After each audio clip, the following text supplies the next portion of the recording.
اعوذ باللہ من الشیطان الرجیم بسم اللہ الرحمن الرحیم الصلاۃ والسلام علیک یا رسول اللہ وعلی آلک واصحابک یا حبیب اللہ رب اشرح لی صدری ویسر لی امری واحلل عقدۃ من لسانی ویفقہوا قولی رب زدنی علما رب زدنی علما رب زدنی علما۔ 30ویں پارے کی ترجمہ اور تفسیر کے سلسلے میں آج ہم سورہ فلق پڑھیں گے، ترجمہ کریں گے اور اس کی تفسیر کریں گے، لیکن اس سے پہلے ہم سورت کا نام، اس کی وجہ تسمیہ اور اس سورہ مبارکہ کی فضیلت بیان کرتے ہیں۔ اس سورت کا نام الفلق ہے کیونکہ اس سورت کی پہلی آیت میں الفلق کا لفظ مذکور ہے۔ اس سورت کے مکی یا مدنی ہونے میں اختلاف ہے۔ ایک جماعت کے نزدیک یہ سورت مکی ہے اور ایک جماعت کے نزدیک یہ سورت مدنی ہے۔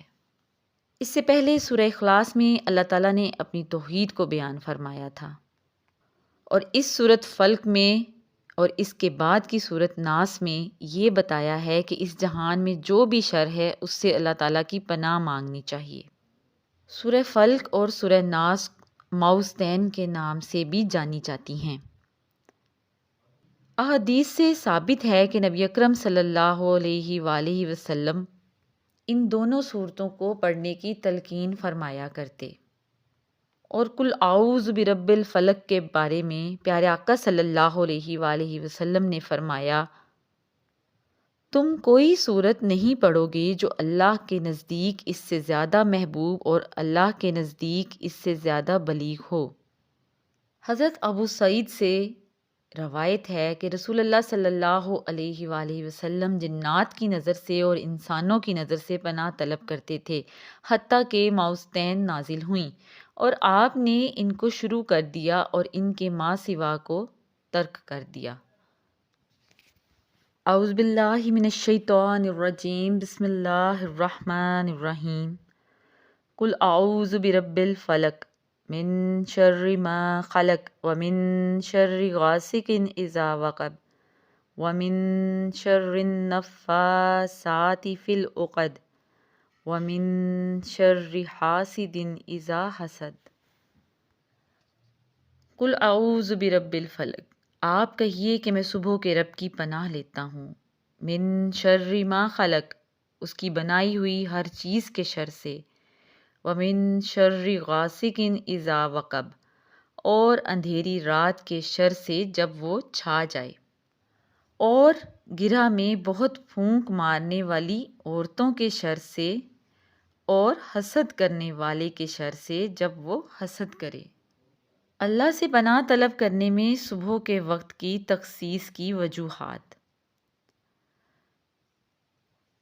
آپ کہیے کہ میں صبح کے رب کی پناہ لیتا ہوں اس کی بنائی ہوئی ہر چیز کے شر سے اور اندھیری رات کے شر سے جب وہ چھا جائے۔ اکثر مفسرین نے یہ کہا ہے کہ فلک سے مراد صبح کا وقت ہے۔ زجاج نے کہا کہ رات کو پھاٹ کر صبح نمودار ہوتی ہے، اور اس وقت اللہ تعالیٰ سے پناہ طلب کرنے کی حسب ذیل وجوہ ہیں۔ نمبر 1، جو رات اس کے شدید اندھیرے کو اس جہان سے زائل کرنے پر قادر ہے، وہ ذات پناہ طلب کرنے والے سے اس چیز کو ضرور زائل کرنے پر قادر ہے جس سے وہ ڈر رہا ہے اور خوف زدہ ہے۔ نمبر 2، صبح کا طلوع ہونا کشادگی کی نوید کی مثل ہے، پس جس طرح انسان رات میں صبح کا منتظر ہوتا ہے، اسی طرح خوف زدہ انسان اپنی مہم میں کامیابی کا منتظر ہوتا ہے۔ نمبر 3، صبح کے وقت کی تخصیص کی یہ وجہ ہو سکتی ہے کہ اس وقت مظلوم اور بے قرار لوگ اپنی حاجات اپنے رب سے دعائیں کرتے ہیں، گویا وہ یہ کہتا ہے کہ میں اس وقت کے رب کی پناہ طلب کرتا ہوں جو ہر رنج اور فکر سے کشادگی عطا فرماتا ہے۔ ہو سکتا ہے کہ صبح کے وقت کو اس لیے خاص کیا ہو کہ فجر کی نماز قیامت کے تمام احوال کی جامع ہے، کیونکہ فجر کی نماز میں انسان طویل قیام کرتا ہے، اور یہ طویل قیام اس کو قیامت کے دن اپنے رب کے سامنے 50,000 سال کے قیام کی یاد دلاتا ہے۔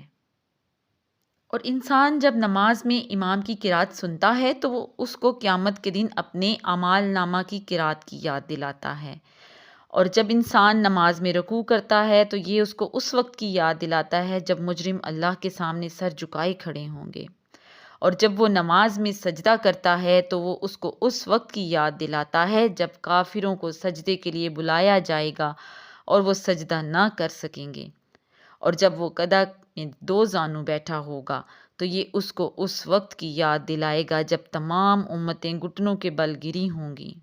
پس گویا کہ اللہ سے پناہ طلب کرنے والا یہ کہتا ہے، اے میرے رب، اے میرے کریم رب، جس طرح تو نے مجھے رات کے اس اندھیرے سے نجات دی، مجھے ان ہولناک مصائب سے بھی نجات عطا فرما۔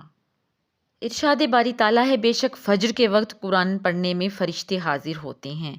اس وقت میں رات اور دن کے فرشتے جمع ہوتے ہیں، اس لیے اس وقت پناہ طلب کرنے والے کی قبولیت زیادہ متوقع ہے۔ یہ اللہ تعالیٰ سے گڑ گڑا کر دعا کرنے اور استغفار کرنے کا وقت ہے، اور اللہ تعالیٰ سے پناہ طلب کرنے کے لیے بہت مناسب ہے۔